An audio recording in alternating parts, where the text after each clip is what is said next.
Gold and silver could get crushed or could skyrocket if the following different scenarios happen in a matter of days.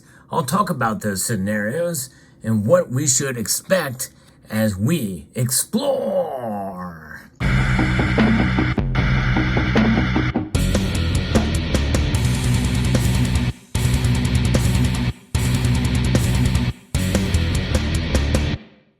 And expect from who? Well, the Federal Reserve mainly. The Federal Reserve and the comments that come out of the session, the meeting that they have to raise interest rates or lower interest rates or not doing anything at all, they can make a big difference in the markets.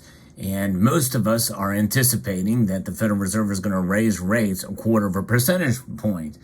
But I looked at the Fed Watch tool, and some of the numbers have changed as we are a day away from the beginning of that meeting. It went from a 99.2 some odd percent a chance that they're going to raise rates 1/4 point down to 98.9%. No longer are they anticipating a lowering or rather a pause at this meeting. Nobody is. Everybody's saying they're gonna raise the rate. So where is the other percentage? It's at 98.9% now that think they're going to raise rates 1/4 point. But where's the rest?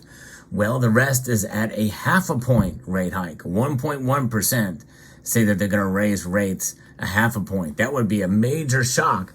But the very fact that there's any kind of number sticking in that direction means that it's a very slim possibility, according to what some of the respondents the survey, for what the target rate probabilities are for this meeting coming up here.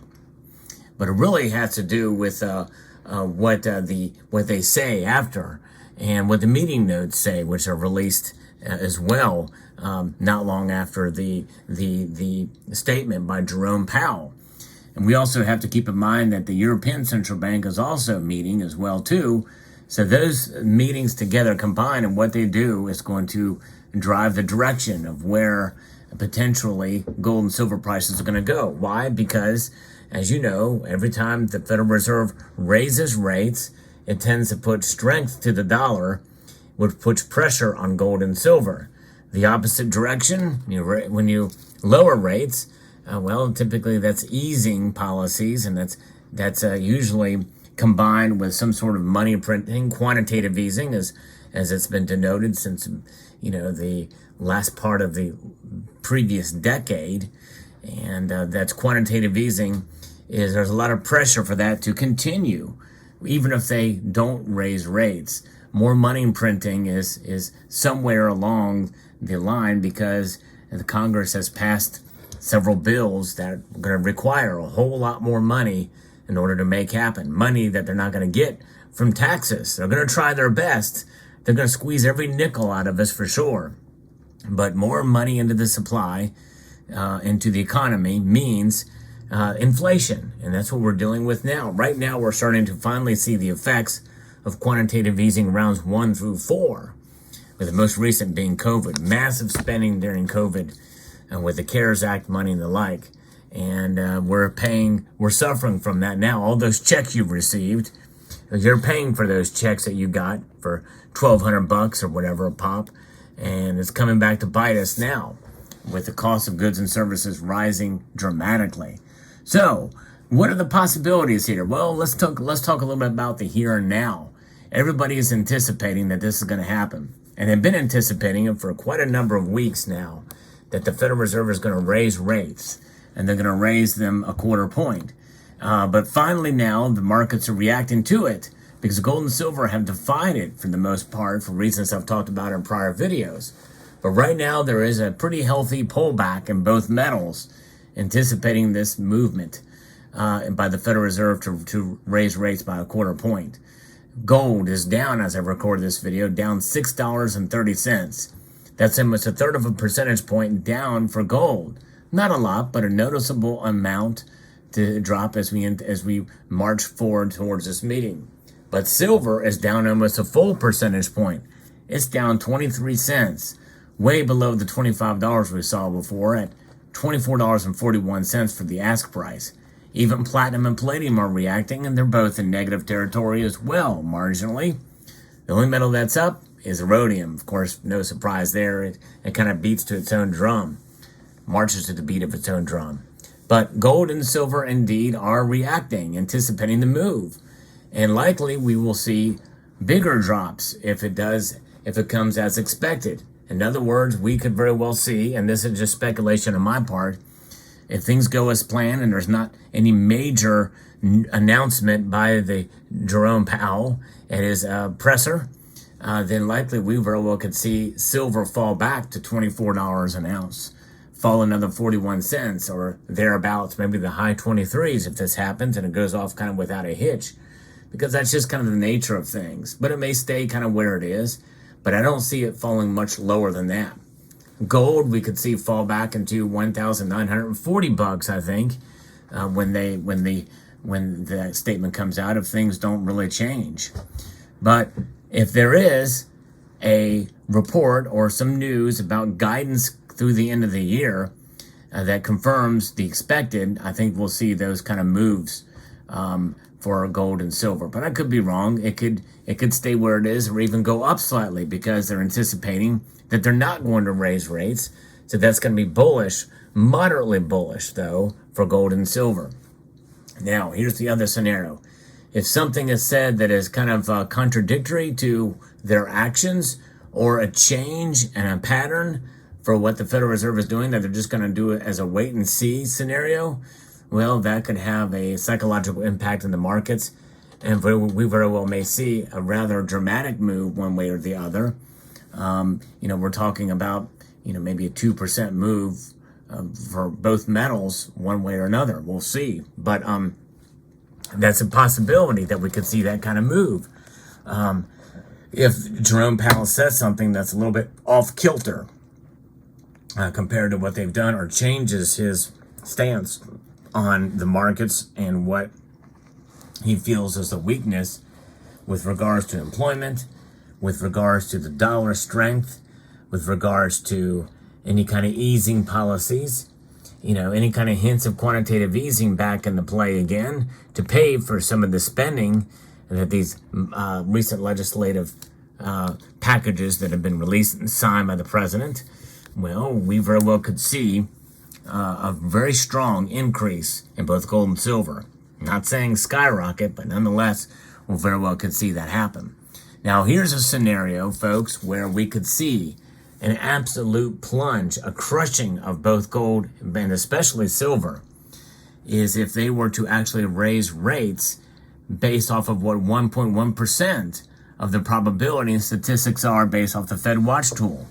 If they were to raise rates a half a percentage point, it doesn't matter if they pause later on, because essentially that's 2 rate hikes all wrapped up in one.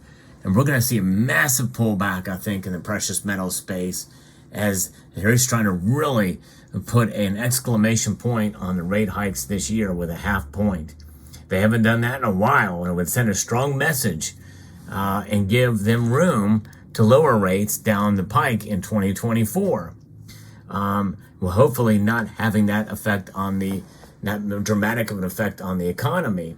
Then, in other words, Jerome Powell may feel emboldened to do that now, thinking that easing policies or extended pauses or even a pivot in 2024 won't be as detrimental, and it will be more stimulative to the economy, setting forth the narrative, the political narrative that the administration needs for re-election, or whoever ends up being president on the Democrat side, saying that these policies are working according to what they say, because Jerome Powell and the Board of Governors essentially are part of that the gourmet chefs at the Cook the Books Club, because they're massaging the numbers from the bottom end, so to speak. So that we could see. What does that look like? What does an absolute plunge and a crushing of gold and silver prices look like at a half point rate hike? Folks, I'm talking about a whole dollar and more down for silver. We very well could see silver fall below maybe even $22 an ounce. I could see that happening. A pretty big move in one day if that were to happen, maybe even more than that, because it would be such a shock to the system that we could see people panicking there. and running to the strength of the dollar big time. Gold, maybe not quite so much, but we could see it fall into the low 1900s perhaps if we see that occur. But keep in mind, even those prices are much higher than they were not too long ago. So there's some resiliency there in the precious metals markets. So that kind of crushing would not be detrimental or anything that's going to cause a sheer panic in the precious metal space, but it would be noticeable for sure. Buying opportunities would certainly be there. So that's what I think could happen. And it could be even worse than that, but I kind of doubt this is going to happen. Like I said, it's only 1.1% as I'm looking at this screen, but highly unlikely. But the fact that it's there, I think is kind of interesting. And it's kind of a fun little thought exercise to see what could happen there. Now, on the opposite end of the spectrum, what happens? This is where we could see prices skyrocket. And I think we'll see a more dramatic move to the upside, folks, if this occurs. Let's say Jerome Powell and the Board of Governors decides to pause. Same with the ECB, the European Central Bank. They decide to pause rates now. And there's no foreseeable future where they're going to raise rates through the end of the year. Then I think we will start to see gold and silver shoot up big time, especially if he gives guidance to that possibility that they're done. They're just done raising rates. That's it. And I think we're going to see silver climb up to close to $26 an ounce, maybe even higher than that, higher than 26 if that occurs. Gold, I think we'll see potentially shoot up into the 1970 to 1980 range, getting very close to $2,000 again, if that were to occur. But that is not even in the cards, it looks like. Nobody's expecting them to pause this time. So I think that's a very unlikely scenario. Very highly unlikely that we'll see the other wild scenario either. But those big moves, the things to watch out for those big moves are going to be what I just described happening. Remote, though, as they are indeed possibilities. So let me know what your thoughts are. Videos like this, I think, are fun to do because it kind of gives you some insight as to what the mind of thinking and the psychology of the markets, and they do react. And when things come out of left field, such as the two scenarios that I mentioned, although very far in left field, it's fascinating to see how the metals markets and the general overall markets will react to such a thing. So there you have it. Let me know what your thoughts are. Hope you found this video informative, insightful, and educational. I'd like to extend a multitude of gratitude to you all for watching, and to encourage you to please rate, share, comment, and subscribe.